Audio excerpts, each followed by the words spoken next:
Hello friends, welcome back to my channel master crafter. Friends, आज की video में हम इस तरीके का ब्लाउज़ बनाएंगे। ये डिज़ाइन आजकल बहुत ज़्यादा ट्रेंड कर रही है।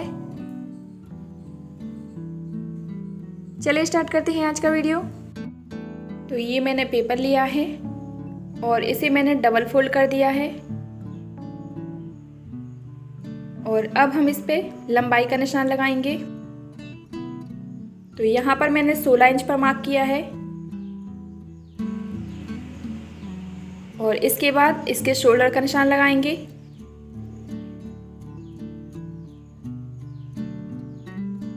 इसका शोल्डर मैंने 6 इंच पर लिया है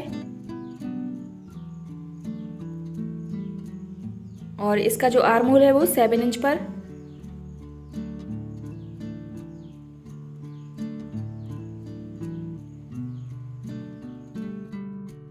इसके बाद इसकी चेस्ट का निशान लगाएंगे।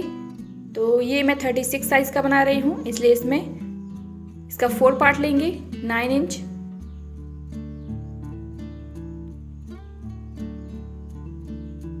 और 2 इंच इसमें एक्स्ट्रा रखेंगे मार्जिन के लिए।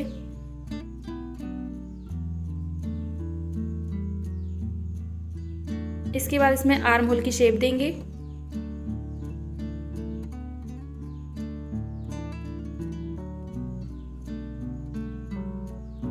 और ये फ्रंट की भी देंगे।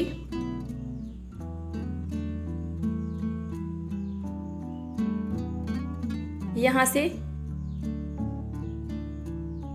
3.6 इंच पर निशान लगाएंगे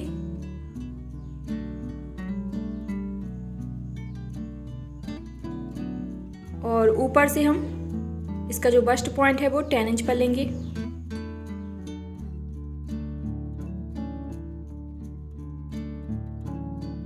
तो यहाँ पर हम सीधी लाइन ड्रॉ कर लेंगे और इसके बाद ये जो हमने लाइन ड्रॉ की है इसके साइड से हम 1-1 इंच पर निशान लगाएंगे दोनों तरफ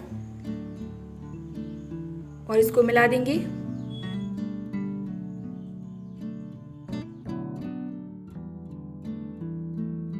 इसकी जो वेस्ट है वो 30 इंचेस है, इसलिए हम उसका भी 4 पार्ट लेंगे और इसे हम डार्ट को छोड़ के इस तरीके से निशान लगाएंगे और इस पर 2 इंच का मार्जिन भी रखेंगे।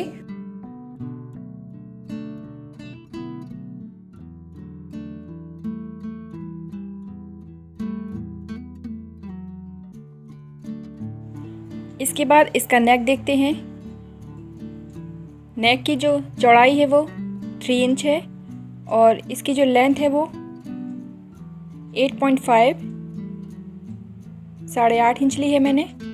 आप चाहें तो इसे डीप भी रख सकते हैं क्योंकि इसका जो नेक रहता है वो डीप ही अच्छा लगता है इस पैटर्न पर। तो यहाँ पर मैंने वी शेप दिया है। इस पैटर्न पर जो नेक रहता है वो वी शेप में और डीप नेक ही अच्छा लगता है, तो आप अपने हिसाब से इसका नेक को रख सकते हैं। यहाँ पर मैंने हल्का सा इसको कर्व किया हुआ है। इसके बाद शोल्डर को मैंने 1/2 इंच डाउन रखा है। ये जो मैंने बस्ट पॉइंट का निशान लगाया था यहाँ से नीचे की तरफ हम 3 इंच पर मार्क करेंगे इस तरीके से और जो आर्म होल का कॉर्नर है यहाँ से 1 इंच पर मार्क करेंगे और यहाँ से हम यहाँ तक ओवल शेप बनाएंगे। तो इस तरीके से इसको ड्रॉ कर लेते हैं।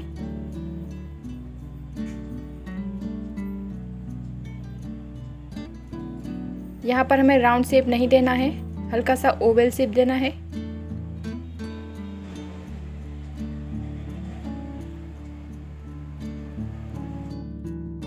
और अब इसकी कटिंग कर लेते हैं।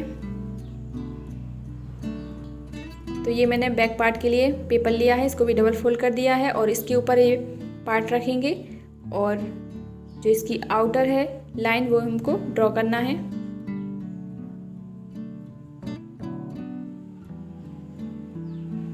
और इसे मैं 1/2 इंच कम रखूँगी लेंथ में फ्रंट पार्ट से। आप चाहें तो फ्रंट पार्ट की लेंथ भी कम रख सकते हैं, लेकिन मैंने एक्स्ट्रा ली है। 1/2 इंच मैंने यहाँ पर इसकी लेंथ कम कर दी है और अब इसका नेक भी ड्रॉ कर लेते हैं। तो बैक पार्ट का नेक भी मैं वी शेप में रख रही हूँ और इसे आप जितना चाहे डीप बना सकते हैं। मैं इसको 10 इंच पर रख रही हूँ।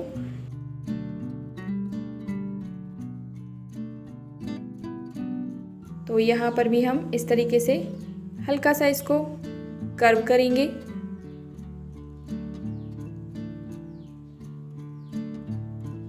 और अब इसकी कटिंग कर लेते हैं। तो यहाँ पर मैंने बैक पार्ट की कटिंग कर ली है। इसे हमें सेंटर से भी कट करना है क्योंकि ये बैक ओपन रहेगा। इसके बाद हम फ्रंट पार्ट की भी कटिंग कर लेते हैं। तो यहाँ पर ये जो मैंने डार्ट लगाई है, लेकिन मैंने यहाँ पर नीचे से ही इसको कॉर्नर शेप दिया है। हमें यहाँ पर ये जो मैंने ओवल शेप दिया है, यहाँ से इसको इस तरीके से मार्क करना है। तो ये जो डार्ट रहेगी वो इस तरीके से रहेगी।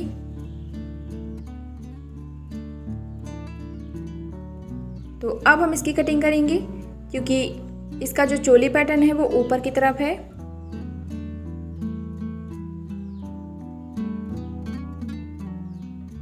अब इसकी फ्रंट की शेप भी हम कट कर लेंगे और यहाँ पर इस राउंड को भी कट कर लेते हैं।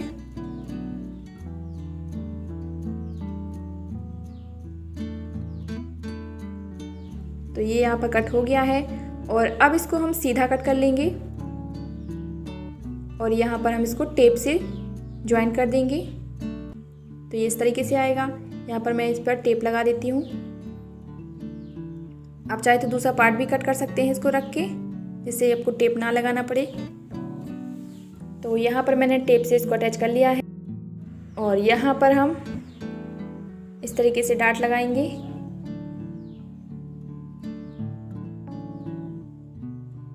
तो ये इस तरीके से आएगा और अब हम इसको लाइनिंग पीस पर कट करेंगे। ये मैंने लाइनिंग पीस लिया है, यहाँ पर मैंने इसको कट कर लिया है और यहाँ पर और इस चोली पैटर्न पर मैंने एक्स्ट्रा फैब्रिक रखा है क्योंकि ये सिलाई में जाएगा और बाकी मैंने एज इट इज ही रखा है। ये बैक पार्ट भी कट हो चुका है। तो अब इन सबको हम मेन फैब्रिक पर भी कट कर लेते हैं। तो यहाँ पर मैंने सभी पार्टों को मेन फैब्रिक पर कट कर लिया है। ये हमारा जो चोली पैटर्न रहेगा वो मैंने सीक्वेंस फैब्रिक का लिया है और इन पर लिया है और बैक पार्ट पर मैंने सीक्वेंस फैब्रिक को इस तरीके से डिज़ाइन कर लिया है कट करके और मैंने इसकी स्लीव भी कट कर ली है और स्लीव्स पर भी हम सीक्वेंस फैब्रिक से डिज़ाइन करेंगे। तो यहाँ पर हमें बैक पार्ट को सीधा रखना है और उसके ऊपर लाइनिंग पीस को रखना है और इस तरीके से नीचे से लेकर ऊपर तक सिलाई लगानी है और इसको पलट लेंगे जैसे हम बाकी पार्टों में करते हैं। तो बैक पार्ट हमारा बिल्कुल सिंपल है और फ्रंट पार्ट पर हमें नीचे सिलाई नहीं लगाना है, सिर्फ हमें ऊपर लगाना है। ये जो ओवल शेप है यहाँ पर और इसको पलट लेना है और यहाँ पर हमें सीक्वेंस फैब्रिक को नीचे की तरफ रखना है, उसके ऊपर ये लाइनिंग पीस रखेंगे और ऊपर से ही हमें सिलाई लगानी है चारों तरफ। तो ये मैंने सभी पार्टों पर सिलाई लगा ली है। यहाँ पर ये मैंने बैक पार्ट पर इस तरीके से सिलाई लगा ली है और एक्स्ट्रा फैब्रिक कट भी कर दिया है और ये भी मैंने इस पर सिलाई लगा ली है। इसके बाद ये जो एक्स्ट्रा फैब्रिक है इस पर हम कट कर लेंगे। तो यहाँ पर छोटे छोटे हम कट लगाएंगे जिससे ये पलटने में प्रॉब्लम ना हो और इसको पलट लेते हैं।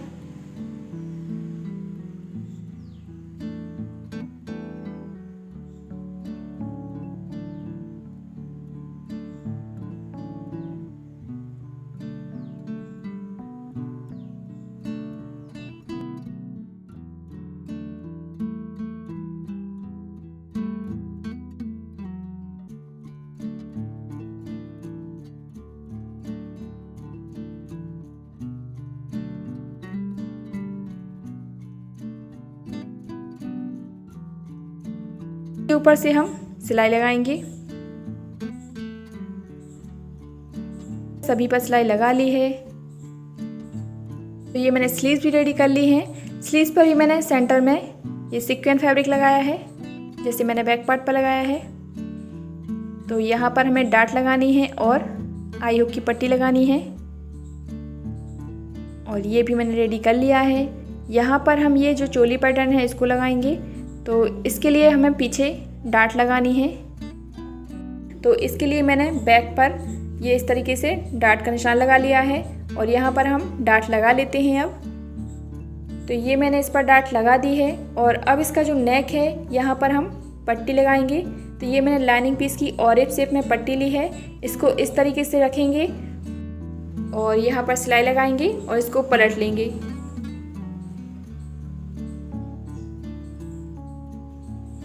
तो ये मैंने इस पर पट्टी लगा दी है, इसको पलट लिया है और इसको मैंने आगे की तरफ एक्स्ट्रा रखा है। यहाँ पर हम लेस लगाएंगे। तो इस तरीके से इसके ऊपर हम इसको रख देते हैं और इसको हाफ इंच दबाते हुए हम इस पर सिलाई लगा लेंगे। तो सिलाई लगाने से पहले हमें सबसे पहले इसको पिनअप कर लेना है, जिससे एक एक्स्ट्रा दबाव में ना आए और ये कॉर्नर भी अच्छे से हमें सेट कर लेना है। तो इस तरीके से मैंने इस पर पिनअप कर लिया है और इस पर सिलाई भी लगा दी है। तो अब आप इसका लुक देख सकते हैं। इसके बाद इस पर आप लेस भी लगा सकते हैं, आप चाहे तो पहले ही लेस लगा लें या आप बाद में भी लेस लगा सकते हैं। मैं इसको बाद में लेस से डेकोरेट करूँगी। तो अब इसका बैक पार्ट इस पर अटैच कर लेते हैं। तो ये मैंने बैक पार्ट लिया है और इसको हम शोल्डर से अटैच कर लेंगे और ये जो फ्रंट पार्ट है ये मैंने एक्स्ट्रा रखा हुआ था, तो नीचे से हम इसको कट भी कर लेंगे। ये मैंने यहाँ पर सिलाई लगा ली है और इसको अटैच कर दिया है। इसके बाद हम इसमें स्लीव्स अटैच कर लेते हैं।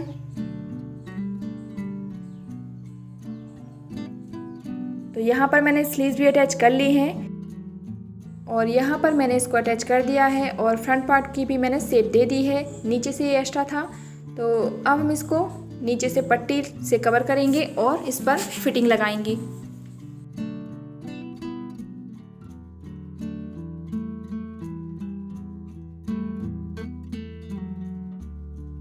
तो ये मैंने इस पर लेस लगा दी है और अब इसका लुक आप देख सकते हैं कितना सुंदर हो गया है।